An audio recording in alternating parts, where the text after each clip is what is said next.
All right, so the John Elliott blade sign illuminated. How to cram 10 pounds of crap into a Louis Vuitton clutch. So parts are laid out, 1/4 inch. Everything's pretty much 1/4 inch. You got your blade parts here.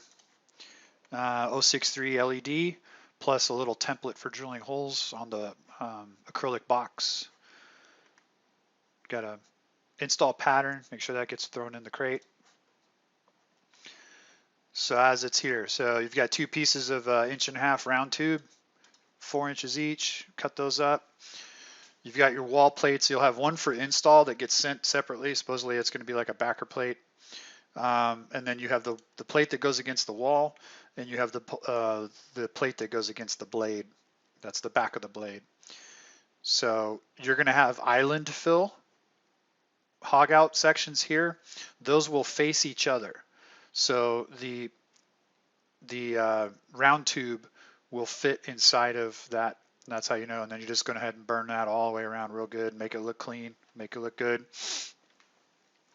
And then as far as the blade is concerned, all of the dog bones are all the way through. So you will have dog bones that are open to the back here. And when you go to weld it all together, let's see if you can try to weld it up from the inside, make it, this is no light leaks. Anyway, so the actual structure of it is, I would suggest welding the structure together first and then you can do the tubing after. So anyway, so you have a top spine. These dog bones are all the way through, and you have island fills for the riv nuts. These are 1024 riv nuts that are on the top. So this faces up. So that way, as like we've done before, the riv nuts are recessed into the 1/4 inch.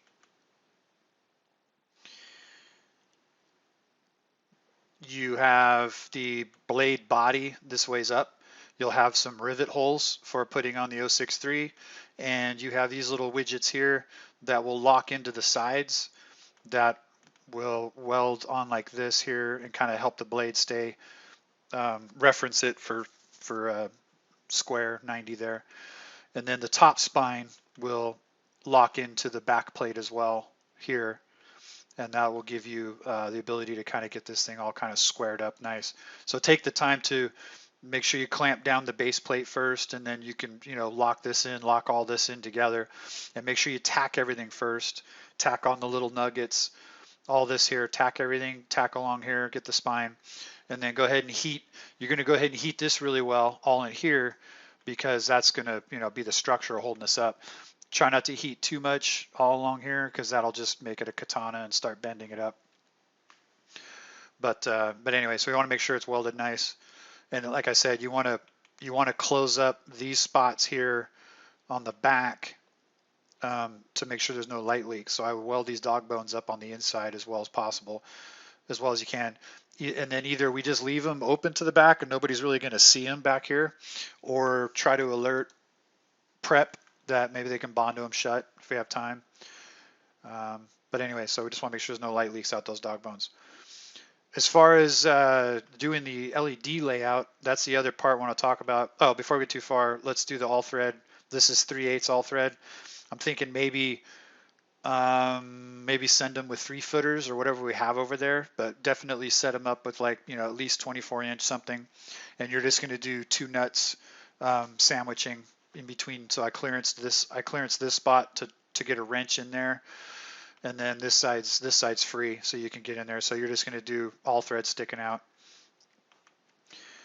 And then you're just going to take the 063 here, and you're going to bend this side in, and then you're going to bend this side up, and then this gets flipped. So that way, these 2 little ridges here are where you stick LEDs. This gives you something to stick LEDs along the spine of this thing. So you can see where I have these LEDs laid out here and here. So maybe 2 on the end here. And then basically I've got 6 along here. We can go over the layout there. But anyway, so looking at it from the side, you'll see where this one here will be the bottom bend. And then this one will be short and just tuck in there. And then this one will have this bend here that will give you the ability to, it'll have this bend. That'll give you something to stick these LEDs to. And then you can go ahead and silicone these on, make sure they don't fall off. But essentially you'll be putting the LEDs along the spine here and along the spine there. And then you'll fill the field on both sides with LEDs on both sides. Being that we have such a short turnaround on this and I needed something to lay this out with, there are 4000s coming in the Tetra MiniMax. So whether it gets here in time or if we have to drive and get them, I don't know. So you might want to check that out. But I needed something to lay this out to make sure I could cover this properly. So I based it off of here. As you can see, the size here, that's all laid out. And the cone, the 120 degree cone, is how it's laid out here. So making sure that these sprinkler cones, overlap at this spacing here. If you just line this up to this edge and you line up to this edge using MiniMax, this is kind of the overspread, so I think we'll be okay. Theoretically, this is no photons here, but we have plenty of overlap for photons on the bottom. And if you put the two here, you kind of line it up there and line up this one here, ish, whatever. We should have plenty of overlap there. These are rated at all the way down to 1.5 inch can. This is 2 inches here, and this is around 2 inches here, obviously. So, but this here is 2 inches close to. So keeping that in mind, they do suggest 3 inches for 1.5 inches. So that's where the spacing here on the face really packed in. But in order to get these sprinkler heads to overlap, if you get rid of this one, then this gap, as you can see where it's trying to hit that face, is a little too far away. So this is all dark area here.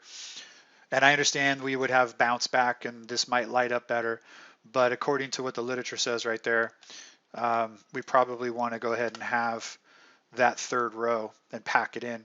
From here to here is 4 inches, so it's more than what they suggest. So we might as well just go ahead and pack it in.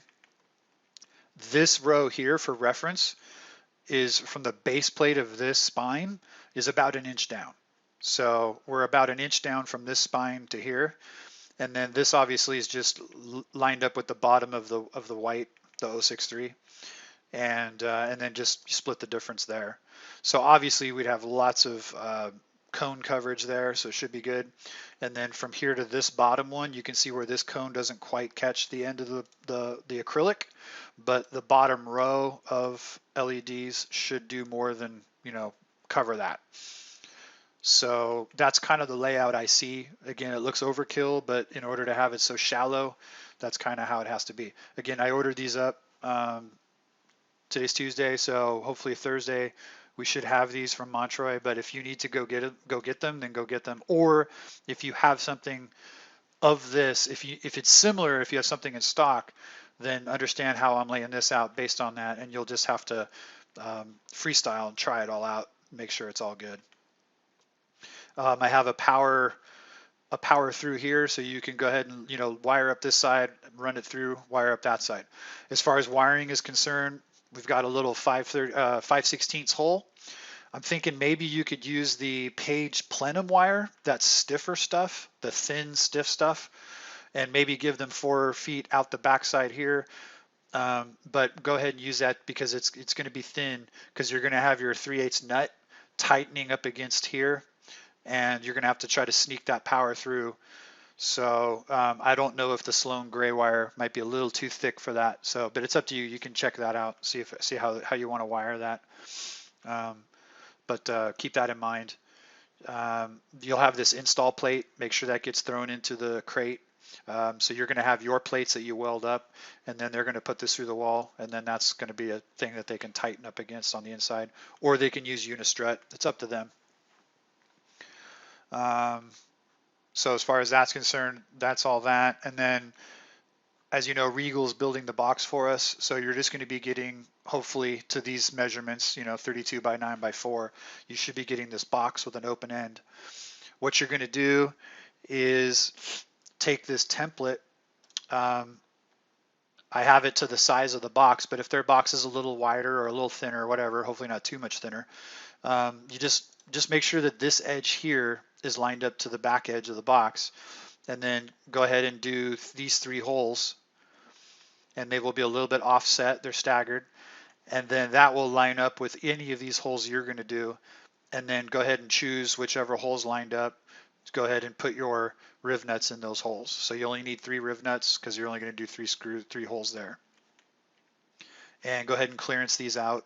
So, you know, this right here is a 5/32, but go ahead and clearance these out for number 10 hardware. Plus, I would make these a little bit bigger because this thing's going to want to expand and contract as acrylic does. So we need to have room for these. If anything, you know, we would make these as rovals here. We'd make these as slotted holes, so that way this thing could grow. But since you're doing this by hand, you might want to oversize these holes ever so slightly, make them bigger than we normally do for a number 10. So, but that's the LED layouts. It's the 063, kind of how that works. Let's see, I think you're all good. Like I say, all thread, 24 inch, 36 inch, whatever we got, give them plenty sticking out there. That's 3/8. But I think that should do it. If you have any other questions, you know, give me a holler.